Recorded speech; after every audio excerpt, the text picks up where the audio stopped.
সমাজে এখন সুদ কেমনে চলে দেখেন। গরিব মানুষ রিক্সা চালায়, মাঠে কাজ করে, দিন মজুরি করে।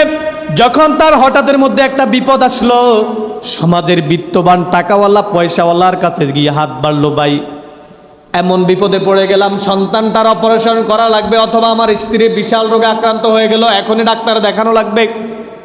গরিব টাকা নাই, রিক্সাওয়ালা টাকা নাই, পয়সা নাই। সেই গরিবটা যখন সমাজের বিত্তবানের কাছে যায়, এখন আমাদের সমাজটা কেমন হয়ে গেছে, হাওলাত তো এখন আমাদের সমাজে নাই।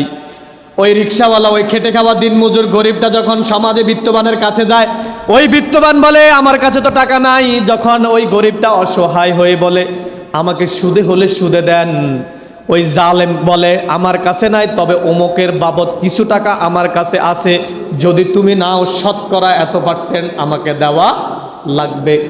রাসূলুল্লাহ সাল্লাল্লাহু আলাইহি ওয়াসাল্লাম বলে, বান্দা তুমি কত বড় চালাক হইছ, তোমার আগে কি হবে, তোমার পরে কি হবে, তোমার সামনে কি হবে জানে একজন, তিনি কে? আমার আল্লাহ বলে, বান্দা ইন্নাল্লাহা খাবীরুম বিমা তা'মালুনা বাসীর। বেটা তুই কি করস, কি করবি, আগামীকাল কি করবি, সব আমি রবের এলেমের ভিতর আছে। যখন গরিবটা অসহায় হয়ে তার কাছে টাকা চায়, তখন পার্সেন্টেজ হারে তাকে টাকা দেয়, ইন্টারেস্ট দেয়। তখন আর সে সুদ বলে না, বলে এটা ব্যবসা, আমি তো টাকা দিয়া টাকা আনি, আমি তো তার সহযোগিতা করছি, এর বিনিময়ে সে আমারে কিছু দিছে। আল্লাহ কয়, বেটা তুই কি আমার চাইতে বেশি বোঝস? রাসূল কয়, আমার চাইতে বেশি বোঝস। হাতে কয় আমি তো তার টাকার বিনিময়ে টাকা দিছি, আমি তো তার সহযোগিতা করছি, বেটা আমি তো এটা ব্যবসা করছি, টাকা দিয়ে টাকা আনছি, এটা তো ব্যবসা। আল্লাহ কয়, এটা ব্যবসা নয়, আহাল্লাল্লাহুল বাইয়া ওয়া হারামার রিবা। এটা বেটা ব্যবসা নয়, ব্যবসা হালাল আর সুদ হারাম। আহাল্লাল্লাহুল বাইয়া, আমার রবের পক্ষ থেকে ব্যবসা হালাল, আর আমার রবের পক্ষ থেকে সুদ হচ্ছে হারাম। তুমি মিয়া গরিবের রিক্সাওয়ালারে টাকা দিছো, এখন গরিব তো টাকা নিয়ে বেহুশ। সে একদিকে তার পরিবার অসুস্থ, আরেকদিকে তোমার টাকার দাম দেয়, কারণ মাস শেষ হইলে তোমার পার্সেন্টেজ দেওয়া লাগবে, ইন্টারেস্ট দেওয়া লাগবে। সে আর নিজে টাকা খোঁজে না।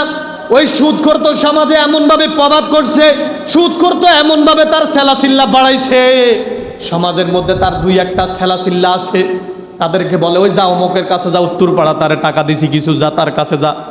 মাস তো হইয়া গেছে, 3 তারিখে দেওয়ার কথা, 5 তারিখে দেওয়ার কথা, এমন কিছু লোক আছে না? কথা কয় না, আছে না? ওই যা তার কাছে, যা তার কাছে, মাস শেষ হলে তার কাছে তো আমি যা পাই, তার মনে হয় যেন তার বাপদাদার সম্পদ।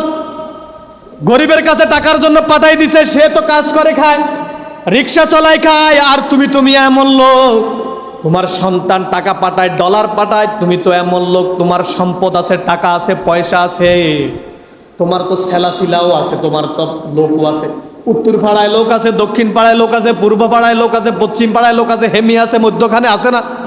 হেমি আছে মধ্যখানে বসাত, হেমিয়ার লোক পাঠাই টাকা আনে, যা অমুকের কাছে এত টাকা, মাস পয়লে 10,000 টাকা দিছি, 1,000 টাকা নিয়ে আয়।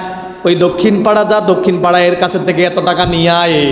আল্লাহ বলে, বান্দা তুই তো সুদ খাচ্ছস না, লা ইয়াদখুলুল জান্নাতা লাহমুন নাবাতা মিনাস সুহুতিন নার। বান্দা তুমি তোমার হাতেই তুমি তোমার জাহান্নামে যাওয়ার জন্য জায়গা তৈরি করে নিলা। নাউজুবিল্লাহ বলবেন না? হেমিয়ার জন সমাজের মাতাব্বররা কয়, কিও মিয়া আপনি সুদ খান কিল্লাই, আপনি সুদের ব্যবসা করেন কিল্লাই। হেমিয়া আরো কত সুন্দর যুক্তি দেয়, বেটা এটা বুঝি সুদ, এটা বুঝি সুদ, এটা বুঝি সুদ, আমি তো তারা সহযোগিতা করছি, আমি তো ব্যবসা করি। হেমিয়া পাগড়ি লাগায় নামাজ পড়ে, এমন কিছু মুসল্লি আছে না? পাগড়ি লাগায় নামাজ পড়ে, পাগড়ি লাগায় যখন নামাজ পড়ে, ধরে নেন ইমাম সাহেব তারে বলল, যারা পাগড়ি পাগড়ি লাগায় নামাজ পড়েন কিল্লাই কর, রাসূল দে কইছে পাগড়ি লাগাইলে সুন্নত জানেন না? রাসূল দে বলছে পাগড়ি লাগানো সুন্নত, এটা কি জানেন না? হুজুর আপনি মনে হয় জানেন না। হেমি আবার হুজুরেরা বুঝায়, হুজুর আপনি কি জানেন না পাগড়ি লাগানো সুন্নত? আমি পাগড়ি লাগাই নামাজ পড়ি, 1 রাকাত নামাজ পড়লে 70 রাকাতের সওয়াব।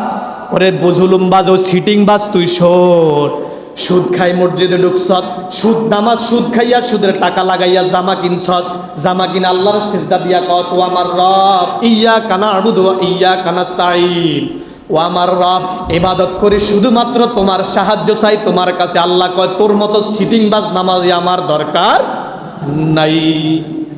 হ্যাঁ মিয়া হুজুরে বুঝায়, মিয়া পাগড়ি লাগায় নামাজ পড়া সুন্নত, পাগড়ি সুন্নত, পাগড়ি দিয়ে নামাজ পড়লো সওয়াব, না পড়লে কোনো গুনাহ। তুমি যে মিয়া সুদ খাই মসজিদে ঢুকছো, এটা কোন সুন্নত, কোথায় পাইছো দেখাও। আর মিয়া হুজুরে কথা বললে তোমার মুখ পাঁচের মতো লাল হয়ে যায়, পাঁচের মতো বাঁকা হয়ে যায়। হুজুর যখন সুদের কথা কয়, হুজুর যখন ঘুষের কথা কয়, হুজুর যখন টেবিলের নিচ দিয়ে টাকা নিয়ে বিচারের কথা কয়, হুজুর যখন অন্যায়ের কথা কয়, হুজুর যখন জুলুমের কথা কয়, কিছু কিছু মুসল্লি আছে এদের মুখগুলা ফাঁসের মতো বাঁকা হয়ে যাচ্ছে না? আরে বেটা, হুজুর যদি হুজুরের কথা কয়, হুজুরের জবানটা, হুজুরের কণ্ঠনালীটা চেপে ধর বেটা, বন্ধ কর কথা। কার কথা কও মিয়া? তুমি আল্লাহ রাসূলের কথা কও, তুমি সুদের কথা কও, সুদের দলিল আসেনি? তোমার যদি এত বড় ক্ষমতা থাকে, সুদ আল্লাহর পক্ষ থেকে হারাম। তোমার যদি এত পাওয়ার থাকে, এত ক্ষমতা থাকে, কালকেই তুমি কোরআনের আয়াতটা কেটে দাও। বালাম ইবনে বাউরা নাম শুনছেননি? বালাম ইবনে বাউরা ছিল মুস্তাজাবুদ দাওয়া, যাই বলে তাই কবুল। মুসা আলাইহিস সালাতু ওয়াস সালামের যুগে বালাম ইবনে বাউরা ছিল মুস্তাজাবুদ দাওয়া, আল্লাহর দরবারে দোয়া করলেই সঙ্গে সঙ্গে দোয়া কবুল হয়ে যায়। মুসা আলাইহিস সালাতু ওয়াস সালামের লোকেরা এসে বলল, বালাম ইবনে বাউরা, আপনি আমাদের জন্য দোয়া করুন যাতে মুসা ধ্বংস হয়ে যায়। নাউজুবিল্লাহ বলবেন না? আপনি মুসার বিরুদ্ধে একটু দোয়া করেন যাতে মুসা আলাইহিস সালাম ধ্বংস হয়ে যায়। বালাম ইবনে বাউরা কয়, না, এটা আমার পক্ষে সম্ভব নয়। আল্লাহর পয়গম্বরের বিপক্ষে দোয়া করা কোনো মানুষের জন্য শোভনীয় নয়। বালাম ইবনে বাউরা দোয়া করে না। ওই সময় কাফেররা তাকে যখন কাবু করতে না পারছে, তখন তার স্ত্রীর কাছে গেল। বালাম ইবনে বাউরার স্ত্রীর কাছে গিয়া কয়, হুজুরের বউ, ও হুজুরের স্ত্রী, তোমাদেরকে টাকা দেব, পয়সা দেব, তোমাদেরকে নেতৃত্ব দেব, ক্ষমতা দেব, তবে তোমার স্বামীরে কও একটু আমাদের বিরুদ্ধে, মুসার বিরুদ্ধে দোয়া করতে। মুসা আলাইহিস সালাতু ওয়াস সালামের বিরুদ্ধে দোয়া করার জন্য বালাম ইবনে বাউরাকে বলা হলো। এক পর্যায়ে স্ত্রীর কথার চাপে পড়ে বালাম ইবনে বাউরা মুসা আলাইহিস সালাতু ওয়াস সালামের বিপক্ষে যখন দোয়া করলেন, আল্লাহ বলে, বালাম ইবনে বাউরা, এতদিন তুমি ছিলা আল্লাহর ওলি, যাই বলতা আল্লাহর দরবারে কবুল হয়ে যেত। আজকে দেখলে তুমি বালাম ইবনে বাউরা জাহান্নামের দিকে চলে গেলা। আজকে থেকে জাহান্নামের দরজা তোমার জন্য খোলা, জান্নাতের দরজা, সমস্ত দরজা তোমার জন্য বন্ধ। কোন রাসূলের বিরুদ্ধে দোয়া করলে ওই দোয়া কবুল হয় না।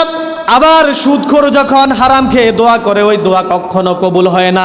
সুদ খেয়ে তুমি দোয়া করবা, নামাজ পড়বা, হজ করবা, যাকাত দিবা। রাসূলুল্লাহ সাল্লাল্লাহু আলাইহি ওয়াসাল্লাম বলেন, আরেকটা অন্যায় হচ্ছে আর রাশি ওয়াল মুরতাশি কিলাহুমা ফিন্নার, যে ঘুষ দেয়, ঘুষ খায়, আছে না? কথা কয় না? আছে না? যে ঘুষ দেয়, যে ঘুষ খায়, কিলাহুমা ফিন্নার, উভয় জাহান্নামী, উভয় জাহান্নামী।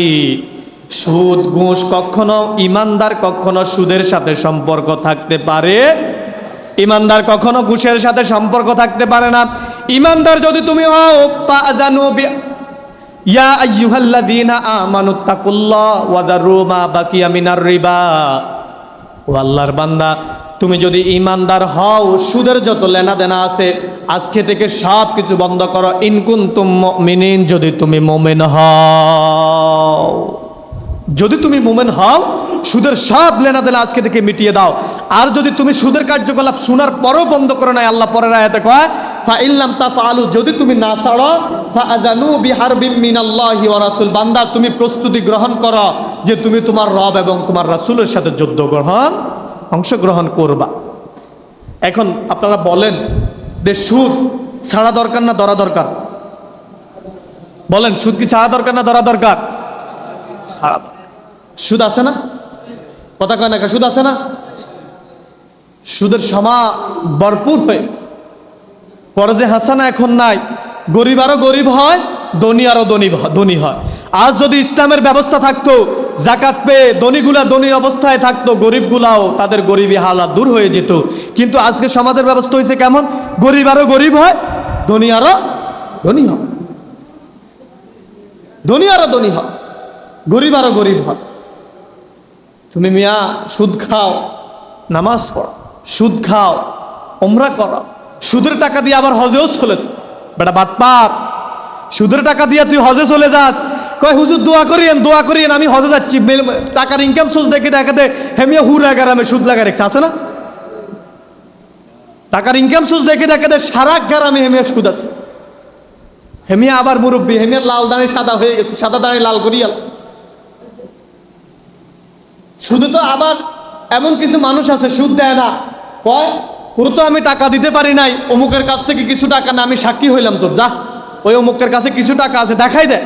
হেমিয়া দেখাই দেয়, কয় অমুকের কাছে কিছু টাকা আছে তুমি যাও, অমুকের কাছে অমুকের বাবদ কিছু টাকা আছে তুমি যাও, তোমার সাথে হেমি আবার কিন্তু ভাঙ্গি দেয়।